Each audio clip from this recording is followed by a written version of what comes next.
நமஸ்காரம். அடுத்தது யஜ்ஞோபவீத தாரண, அதுக்குள்ளே சங்கல்பம். சரியா?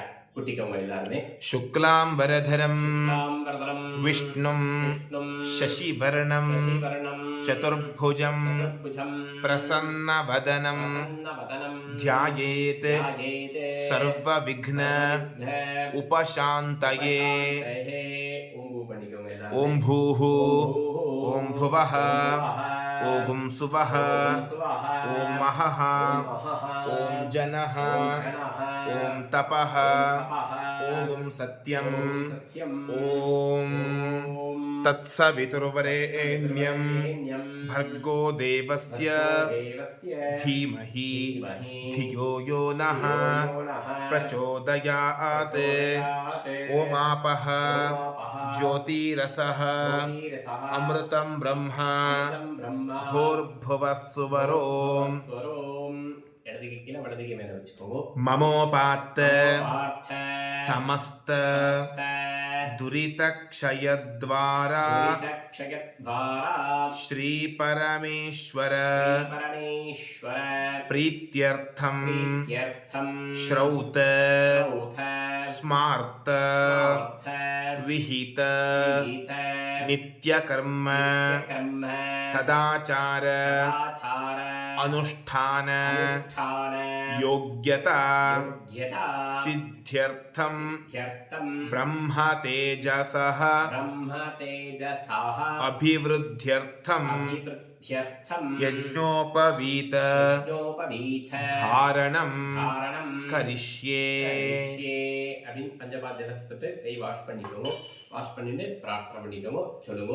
अस्य श्री यज्ञोपवीत धारण महामन्त्रस्य परब्रह्म ऋषिः त्रिष्टुप्छन्दः परमात्मा देवता यज्ञोपवीत धारणे विनियोगः.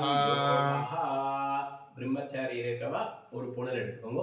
கிரகஸ்தா இருக்கிறவா ஒரு புனல் எடுத்துக்கோங்க. 3 புனல் போடுறவா எல்லாம் ரெடி பண்ணி வச்சுக்கோங்க. இப்ப மந்திரத்தை சொல்லிக்கோங்க. யஜ்ஞோபவீதம் பரமம் பவித்ரம் பிரஜாபதேஹ யத்சஹஜம் புரஸ்தாத் आयुष्यम् अग्र्यं प्रतिमुञ्च शुभ्रं यज्ञोपवीतं बलमस्तु तेजः. ओम பிரம்மச்சாரி இருக்க ஒரு புனல் போட்டுக்கோங்க. கிரகஸ்தார் இருக்க ஒரு புனல் போட்டுக்கோங்க.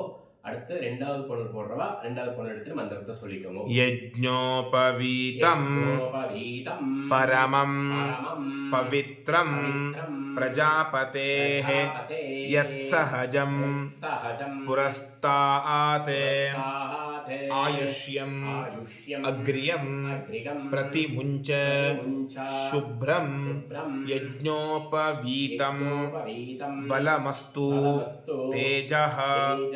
ओम ரெண்டாவது புனல் போடுறவா ரெண்டாவது புனல் போட்டுக்கோங்க. அடுத்து மூணாவது புனல் போடுறவா மூணாவது புனல் கையில் எடுத்துக்கோங்க.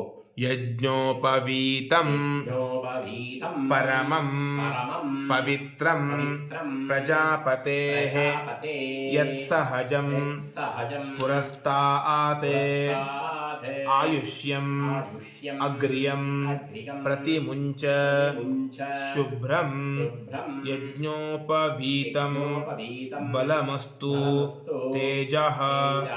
ओम எல்லாரும் 1 2 3 புனல் போட்டவா எல்லாருமே ஒரு ஆச்சமனம் பண்ணிக்கோங்க. அச்சுதாய நமஹ ஓம் அனந்தாய நமஹ ஓம் கோவிந்தாய நமஹ கை வாஷ் பண்ணிக்கோங்க. கேசவ நாராயண மாதவ கோவிந்த விஷ்ணு மதுசூதன त्रिविक्रम वामन श्रीधर ऋषिकेश पद्मनाभ दामोदर.